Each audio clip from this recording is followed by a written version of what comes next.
everybody, and welcome back to another super special edition of Q-Tips. That's right, we are the Video Store Junkies, and we are going to give you a handful of things to watch this weekend. That is for May 20th. And we're just going to jump right into this sucker. Let's start with Zach. Hi, it's great to be back after not talking to you guys for a whole week. No, so I probably at this point somewhere in the wild, probably about ready to make my way back home. But I've got a couple more films in my theme for the month, which is the great outdoors. And I've actually got a couple of, I think my first recommendation actually kind of has a through line with my recommendations from last week. Because last week I recommended a horror film that was released in 1981 and one that was shot in 1981. I actually just realized that the first movie I'm going to recommend this week also came out in 1981. So you could do a great 1981 marathon of outdoor horror films.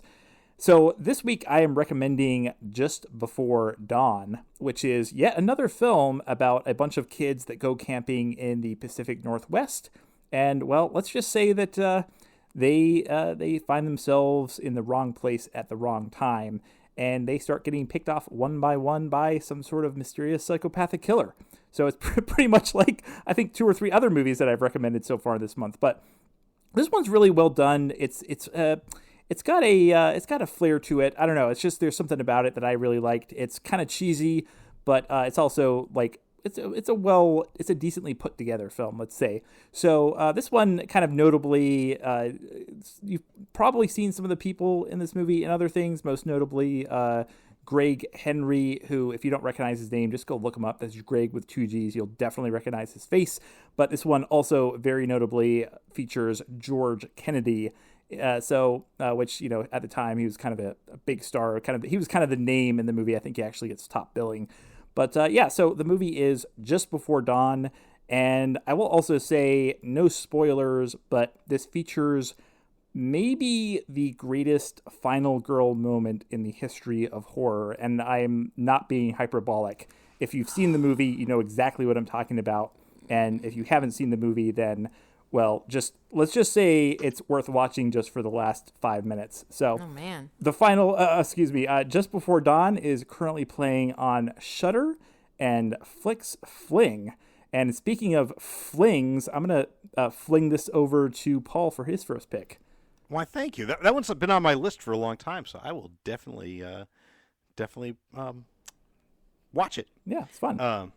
Well, my first pick, it's kind of a family drama. You've got a father and son. There's been a family tragedy, and they move to their family cabin in the woods, and it's not going well for them. They're not getting along. They're trying to relate. Things aren't going very well. The film is called Hunting Grounds, and it's named that part of it is because 2 family friends, put that in quotes perhaps, show up as well, and that starts to cause some trouble, and there's some things it's currently and then and then there's also a tribe of Sasquatch that are trying to protect their land. So it's currently playing on Voodoo Free and Tubi, and it does lean kind of actually on it is a Bigfoot film, but it leans heavily into the family drama as well.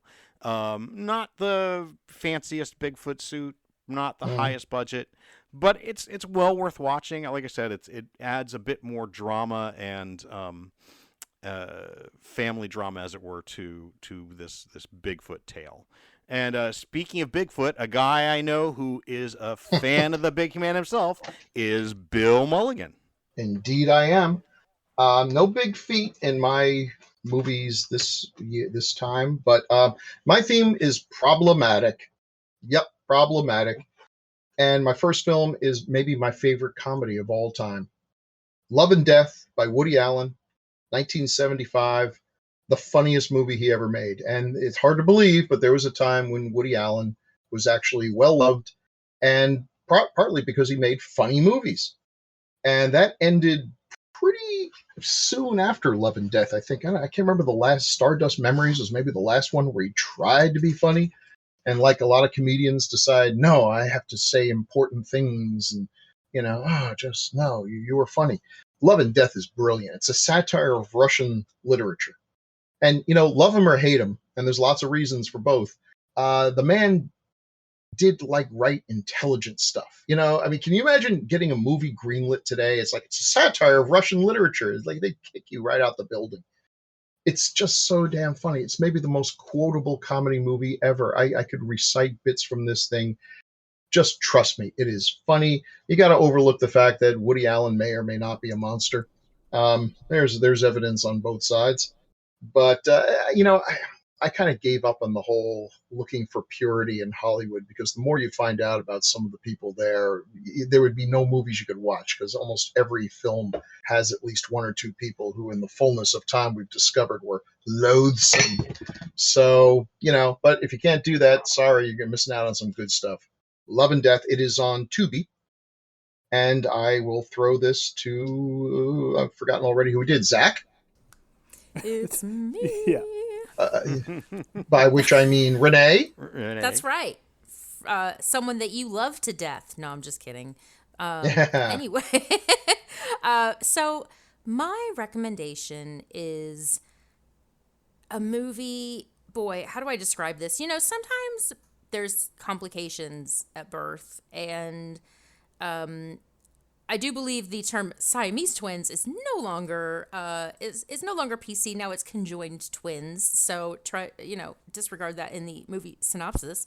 But there is a young man who was separated from his brother, and they were not separated willingly, and they have to get revenge on the person that wronged them. And what better way to carry your former conjoined twin brother around but in a basket? And my recommendation is Basket Case. Yay! It is available on Tubi, Shudder, Canopy, and AMC Plus. And this movie is just bananas. I was familiar with it as a kid. I definitely remember seeing, it was one of those box covers that I just remember seeing in the video store all the time. But yeah, and we watched it again recently, and just great movie. And again, it's called Basket Case. Tubi, Shudder, Canopy, and AMC Plus. And I'll pass this back to Zach. Yeah, I'm gonna second that. Basket Case, great. Oh, yeah. Weird movie, but really fun. So for my second pick, I'm gonna bend the rules a little bit. Actually, I don't know if there are any rules because this is our podcast. So whatever. I'm gonna bend and or break the rules. So in my first pick, Just Before Dawn, I guess you could say that the characters in that movie had to survive until dawn, which is coincidentally the name of my second pick. But it is not a movie, and it's actually not even a TV show. This is actually one of them newfangled video games. And this one, I'm kind of bending the rules of my actual theme, because my theme, this month was the great outdoors. This one's not quite the great outdoors, but it is a horror game that is set in an old ski resort where a bunch of kids are getting together the year after they had previously gotten together, and a couple of the group went missing. So this one it's kind of interesting. It's a horror game. It's from Supermassive Games. It's kind of a choose your own adventure, almost interactive movie type thing. It's kind of hard to explain exactly, but if you're into horror games, you'll probably enjoy this one. It's also kind of interesting because it's got a couple of named actors in there, and they actually capture their likenesses. So it's got, I don't know how to pronounce her last name, Hayden Panettiere, whatever, chick from Heroes. It's got Rami Malek, and most importantly, it's got one of my favorite actors. Every time I see him, I get happy. Peter Stormare is in there. So this one is currently, I'm not totally breaking the rules here because this is technically kind of on a streaming service. This one is available if you are a subscriber on PlayStation Plus. So if you have a PS4 or a PS5 and you have PlayStation Plus, you can go play this for free. So once again, the name of the game is Until Dawn. And speaking of, speaking of being up until dawn, I don't know where I was going with that. I'm getting loopy. I think I threw it to Paul last time, right? You did throw it to me. Okay, great. So why don't you just go? I will, okay. Well, my last pick, again, was sort of a family drama with Bigfoot. This one is going to be more your traditional scary Bigfoot film. This is Exists from 2014 by director Eduardo Sanchez, who is, well, I guess first came to prominence as the co-director of the Blair Witch Project. And like the Blair Witch Project, Exists is a found footage film. But again, this is found footage Bigfoot film. And there's not much else you need to know. It's a scary found footage Bigfoot film. There's like it's got some really good sequences in it, and there's not much else I really need to tell you except it's a scary ass Bigfoot film, and Bigfoot kills people and shit. So it's great. And speaking of Bigfoot killing people and shit, Bill, what have you got? Hey, is Exist the one where the kids are in the van and they go off to a cabin in the woods? Wait, no, I'm serious because there's one. If that's the one, I think that's There's yeah. The main part I remember. There's a sequence with a bicycle, a guy on a bike. Yeah. Oh no, it's really good. Really. Super. Yeah, that's to me, the Bigfoot movies bicycle and part's found always footage sticks out. movies have a very low rate of quality. Yeah. Percentage wise, and one that combines these two shouldn't be as good as that one is. It's really good. Well, that's way better than the next one. I am not recommending, but I am bringing it up because it's such a freaking train wreck. It's called Nosferatu in Venice. It may also be called Vampire in Venice, or it might be called What the Hell is That Piece of Shit That I Just Watched? This is Klaus Kinski's sequel to Nosferatu, the Werner Herzog movie, and it's got an amazing cast. I mean, Christopher Plummer, Donald Pleasance, all of whom I bet were thinking that they were going to be directed by Werner Herzog. But this was this production was snake bit and doomed from the minute they said, let's get Klaus Kinski. Because this was toward the end of his life. This is one of the last movies he made.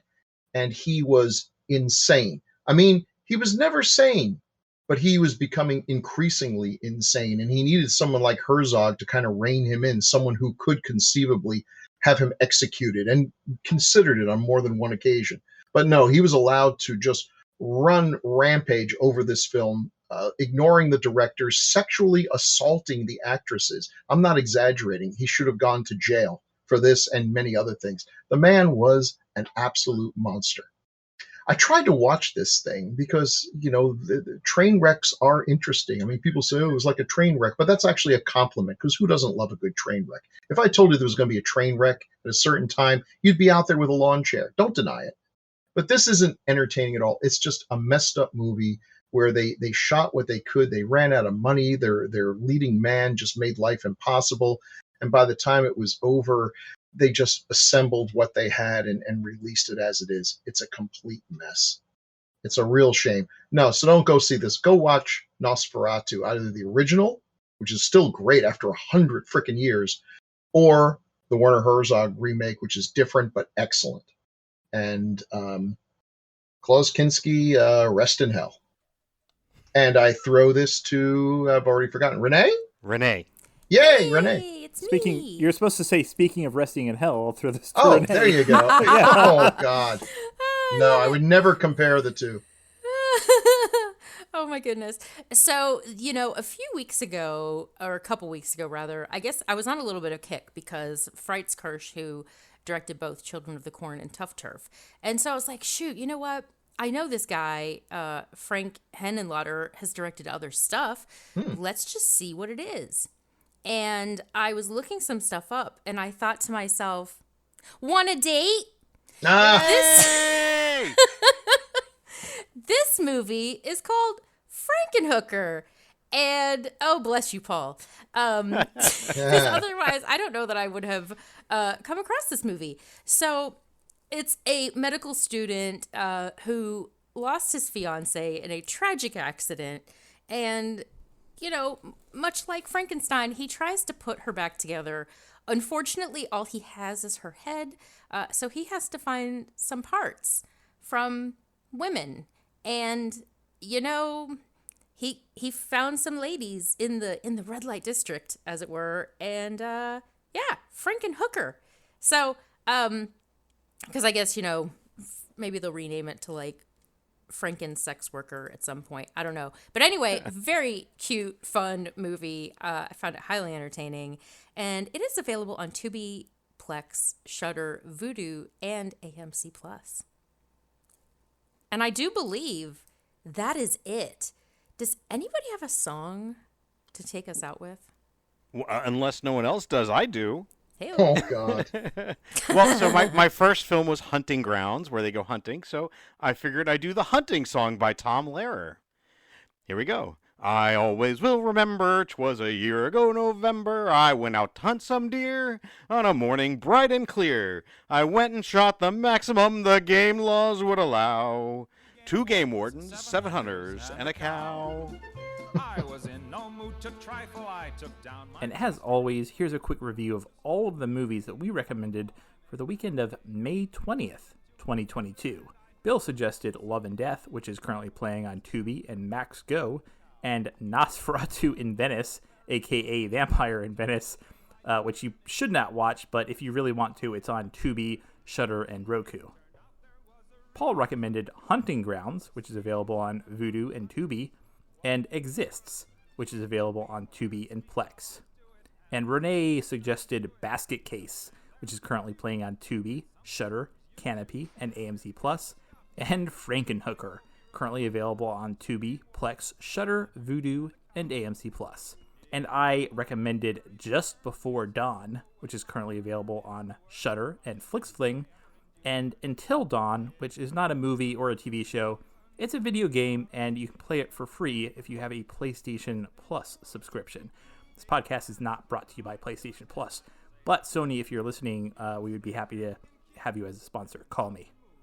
You shoot. And there's 10 stuffed heads in my trophy room right now. 2 game wardens, 7 hunters, and a purebred Guernsey cow.